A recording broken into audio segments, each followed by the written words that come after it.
Hi, ich bin Svenja von Pointer und ich sitze hier gerade mit Matty und James von Deaf Havana. Deaf Havana sind eine britische Alternative-Rockband und heute in Hamburg zu Gast. Und ich werde die Jungs jetzt mal mit ein paar Fragen löchern. You've been in Germany for a couple of days now. What were your expectations from Germany and how did they turn out? We always expect good things from Germany, really, because it is one of the nicest countries to tour in. Like everyone is, if not the best. It might be. I think it's our favourite country to come to. Why that? I don't know. Everybody's because you got to remember where we live in England is people are quite rude and very like fast paced, but Germany seems to be quite chilled out. So do you have a favorite German food? It has to be a currywurst every time. A classic. Yeah, currywurst is good. I like the traditional, like in Cologne, the traditional like Brauhaus food, like the I don't know. So can you describe each other in 5 words for me? You want to go first? Yeah. My idiotic fucking younger brother. Hang on. I'm close to something great. Or just say 5 Jammy, words. little, talented shithead. I think that's pretty spot on. To someone who has never heard of your band before, how would you describe your music to them? I guess it's kind of straight up rock with a bit of like pop elements, and lyrically it's very like descriptive and storytelling.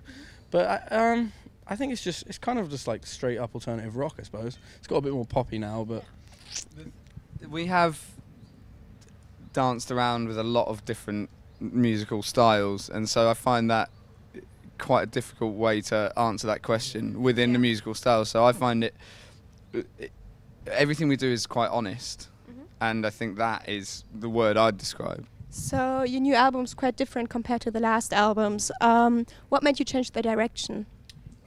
Nothing really. Like it wasn't really a conscious decision. It was more like I think I just changed the way that I write songs. So normally I write songs on my own on an acoustic guitar, and I'll take it to the guys and we turn it from an acoustic song into like a rock song.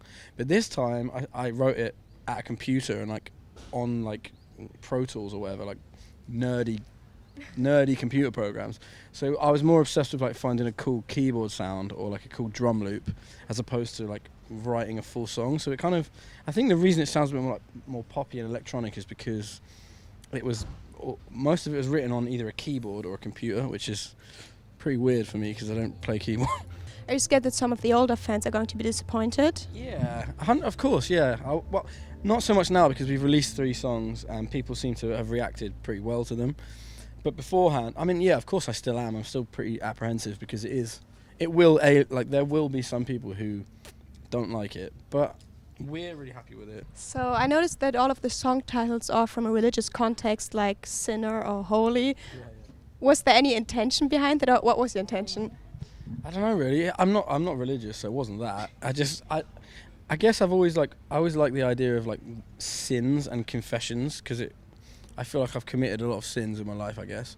And this record was kind of like like a Catholic confession booth where you confess your sins. This record lyrically is kind of like me doing that, so I just wanted to like play on the religious themes, and I like the way it looks, like aesthetically, like one word titles. So Well, in sinner you're saying, because I'm a sinner now and all my sins I've found they won't wash away. So what are your personal sins? Anything to confess? I think I've confessed most of it on the record, and I'll leave it for that, for people to interpret. But mainly just over the last, like when I was a lot younger, I treated a lot of people really badly, and I guess as I've grown up, I've kind of felt a lot of guilt about that. So my main sins are being selfish and just not caring about other people's feelings too much in the past, which I feel really guilty and remorseful about. So yeah, that would be the main one. Well, that's an honest answer, so cheers for that. What about you? Yeah, everything. I'm a terrible human being. No, I'm sure you're not. I'm joking.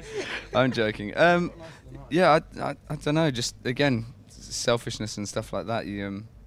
It's very easy to lose sight of how your actions can affect other people, and I know I'm very guilty of that. Exactly. But that's one instance where that is, obvious. So I've heard that you have a pretty rough time back in 2014, like you weren't playing shows for fun anymore.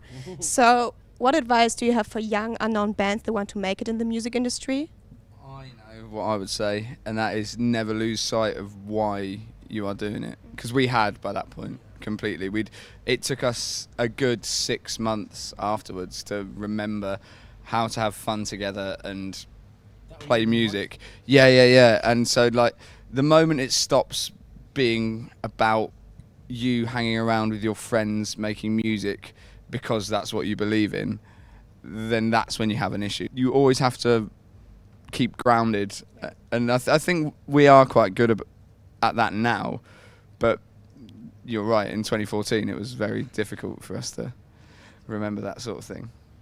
So you've supported artists like Jimmy Eat World, Bruce Springsteen, Kings of Leon. Out of all the musicians you've met, who has inspired you the most?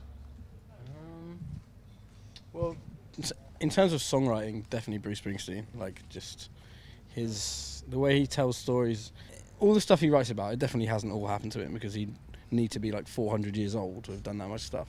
So yeah, for me it's Bruce Springsteen. I don't know about you. Do you agree? Yeah, I'd completely agree. Yeah, for sure.